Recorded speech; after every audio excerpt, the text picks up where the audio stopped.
Hi everyone, this is a letter of apology that Grant Amato wrote to the gentleman that ran the room with his Bulgarian cam girl. Well, not his, the Bulgarian cam girl, Silvie. Take a look at this, and it's extremely long, so let's go through this, all right?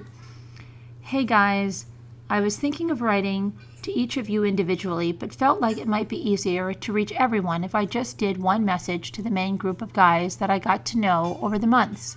The purpose of this letter is an apology to you guys, Jim, Josh, Ian, Sven, Frank, and Wolf. Each of you I forged a different form of friendship, or at the very least I felt that we were good acquaintances. I think it is safe to say by now that everyone here knows that I made a drastic mistake with Silvie. I upset her, made her very sad, and ruined the end of December and beginning of January for her. I won't go into great detail because that is not the purpose of this message, but I lied to her and you guys from the beginning about myself. I'm not a professional gamer, did not own my own house, and did not drive a BMW. The major one here was the gamer. I know that I at least told all of you guys that I was that, and while I did attempt to go into the Twitch gaming, it never took off like I had said. I have no excuses as to why I felt the need to do this from the beginning. I can only plead stupidity, and I felt intimidated from the onset of the room environment and felt like I had to be something far more unique than I was. While the money I have, the tips I gave, and the way that I was and am are my true personality and way of being, I could never escape the lies that I told at the very beginning because they became a topic of discussion either between Silvie and I, which would spill over into the rooms like she always does, or it would be brought up by that someone in the room like Tiger, Blue, etc. My whole plan for this was to start anew in January. I would drop the whole gamer persona and simply pursue my actual CRNA job as I had been more and more near the end of the year. That profession was going through a legal issue at the time, and that is why I began to pursue the whole gaming thing during the time where I was not allowed to practice as a CRNA without observation.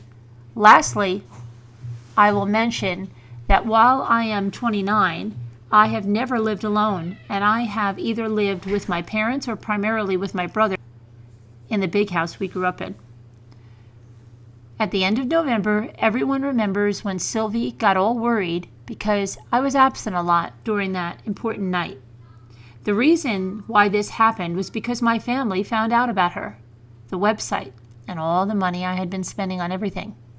I won't go into detail regarding my family, but it is a dysfunctional one at the least. My father is controlling and abusive, and my mother is simply around for the security, and my brother is also controlling and does not understand how I could care for someone as much as I care for Silvie.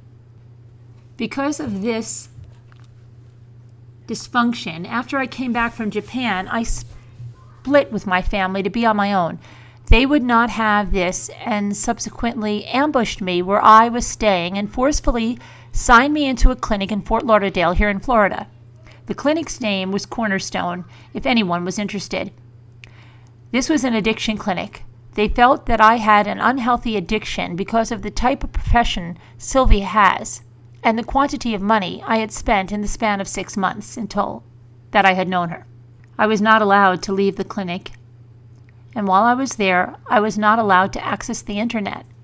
I did not have access to my phone, and I did not have access to my computer. I was admitted in there until I was able to convince my family that I was fine and able to be released on January 9th. By this time, the damage was done. My family had hacked my computer at home, gained access to my phone records and all my personal things related to Silvie. Then they took it upon themselves to lie to her about so many things that related to me, which in turn led her to believe me even less when I finally came clean about the lies I told you about above. I should mention the stipulation for me to be released from the clinic was to go along with the lies my family had told her to poison my image that much more. While Silvie says that the reason why she can't forgive me is solely because of what I did, I can't help but feel that it's all a part of it. That is what happened and led to all the strange happenings over the last few months. I apologize for the length here, guys, but I have to get this all out and make whatever amends I can to you and to her. Jim, well, it was always more of a joke than anything. You really were like the father of the room to me. I know I lied to you first about being a gamer, but everything else regarding how I felt about Silvie, my concerns for her, and the many things I tried to do simply to make her smile were genuine. It pains me that you guys thought I was trying to trick you into tipping at the end of October and November. Silvie had mentioned something like this to me. I tried to tell her that it was never my intention. I had taken the words Jim had said to heart and didn't want to be the high tipper each time we did this. I wanted the gesture to be what it was, a group effort of showing her how we all thought of her. I didn't want to steal the limelight each and every time, but back to you, Jim. You always helped me with my thoughts regarding Silvie and the things I wanted to do for her, and you were always there for me when I needed your help, even at the end. I can't thank you enough, and I don't know how I could ever repay your kindness. I'm sorry for lying to you about the things I mentioned. Josh, many of the same things apply to you, but I felt that you and I had a different atmosphere in the room. We were the original pervs. We were the ones who made it seem okay to emphasize the desire for more perverted topics, poses, outfits, and shared tips. If I can be so selfish as to take credit for many of these things, I would like to. And it is one more that pains me to know that I haven't been able to experience any of that since I wasn't welcomed in the room anymore. Josh, I wanted to thank you for your support and for allowing me to be part of the HB orders with you. It brought me so much joy to be able to get those outfits for her, and it pains me to not be allowed to right now. I always enjoyed when you would ask how fast my heart was beating before we would do our end of the month tips, and it was always bordering on heart attack level. I apologize for lying to you about the things I mentioned.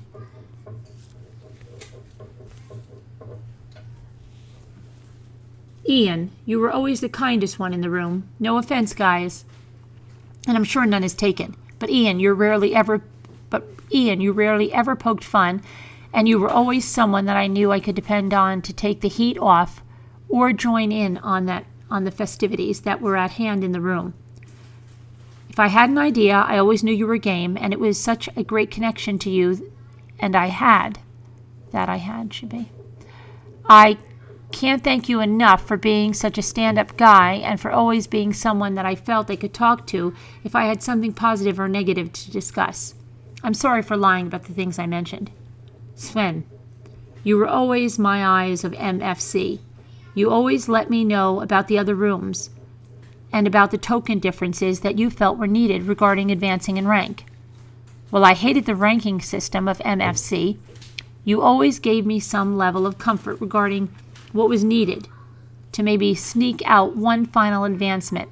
Thank you for always thinking of me as a friend and for always being the first one to reach out and check on things regarding my personal life and things related to MFC.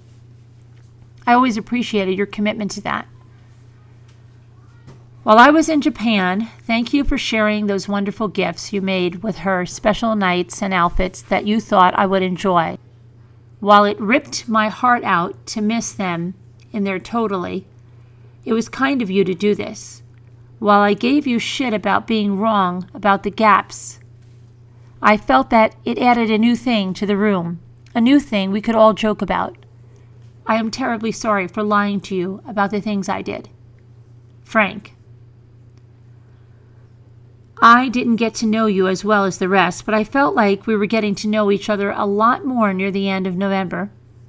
I changed my plans at the end of November when you had mentioned that you wanted to be part of the finale, and it was such an awesome feeling to feel the idea of the group tipping evolving with more guys wanting to be involved.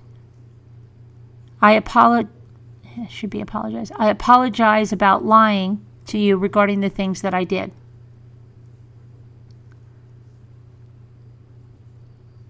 Wolf. Much like Frank, we never spoke a great deal outside of the room. But like Jim, you were the stepdad of the room to me. You were always there to help me with what I didn't know, and you were always someone I could ask anything to, and you would give me the straight/attorney level answer. I wanted to take this moment again to thank you for sending that flower order as timely as you did, and I am sorry for all the bullshit that happened with it.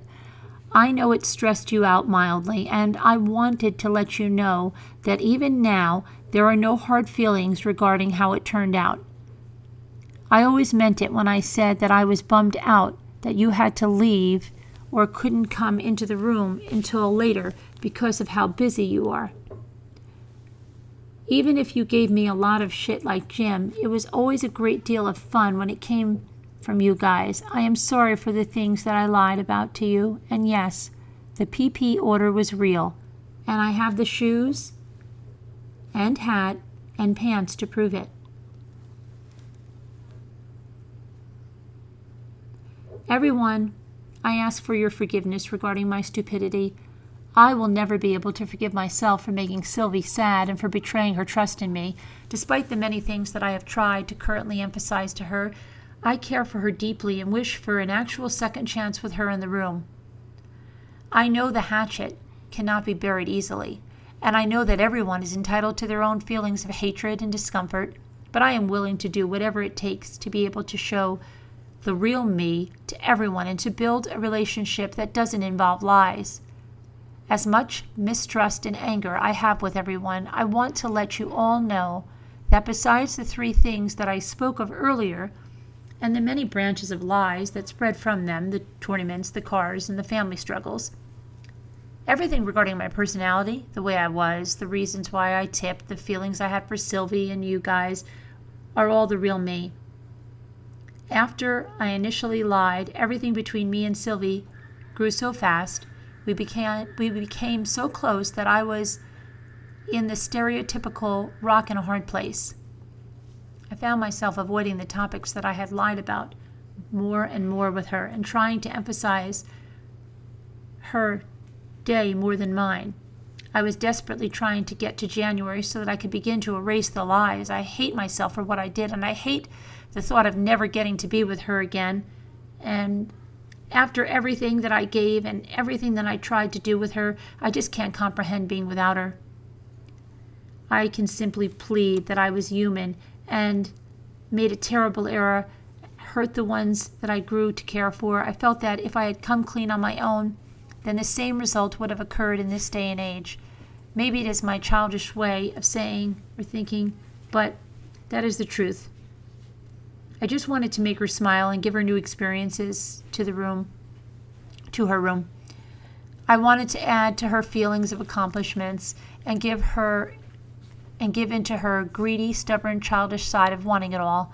I wanted to always be someone who could be a shoulder for her to cry on and be someone that she hated for making her not alone when she was sad. I wanted to be the one she would curse for making her talk about her feelings and make her get her thoughts out into the room instead of keeping them to herself. What pains me the most is that I was all those things to her. I was unable to function normally without her. Not hearing her good mornings or good nights, not talking to her for hours a day, not being part of her room and life outside it. It is the most painful experience I have ever been through, and I will never get out of it. I will never get over her, and I never plan to simply replace her with the next one. I truly loved this woman at first sight, and I fell in love with her over the months that I got to know everything about her. She never believed that you could love someone so fast, but I did. I was part of everything to do with her, and now I am reduced down to only being able to send her direct messages on her public Twitter. No private Twitter, no phone number, nothing. I send her messages every day. I really get a response from her. Seeing her be able to be so happy without me in her life is something I hope you guys never have to should be lived through. It is a feeling that makes you wish you did not exist in the world. It is a feeling that rips your heart out and makes you realize how pointless everything is without her. It makes you give up on life as I have without her. I don't think you guys would ever be as stupid as I was, but don't ever lose her. Don't ever do anything against her. She is as stubborn as I am, and trust me, we all know how stubborn she is when she is happy. If you have hidden anything from her, I urge you to find the time to come clean, no matter how small. Karma, like Father Time, is unbeatable, and I am living proof of that. Gentlemen, I'm sorry for the length of this message. I hope it reached all of you, but if it did not, please let me DM you on Twitter. If you guys could do me one final favor, it would be to be forgiven by you, to at least be part of the room, to start fresh. I wish I could simply say that everyone deserves a chance to right their wrongs, but unfortunately, it is not up to me. All I can say is that I will be who I have always been, because that is already the real me. For once, though, there wouldn't be any more missed nights or lies that I couldn't escape from. I would be my usual stupid, tipping, and perverted self, who expresses how he feels about Silvie far too much on Twitter. I want to be a part of making her dreams come true with you guys, and I know I can be a happy part of her life again. I don't know how else I can convince her, but I can't give up on her, and I will never go to someone else. She is my everything, and I will give her my life to simply be able to make her smile again. Thank you for sticking with this message through to the end. If you guys have anything you wish to say to me, you can always send me a mail here or on Twitter. My parents deactivated my phone service and changed my phone number, so I have still been locked out of my regular Twitter accounts due to the two-factor verification process with the phone number. I'm trying to get all this back, but it's proving to be difficult with the phone number, so a mail over MFC would be safest.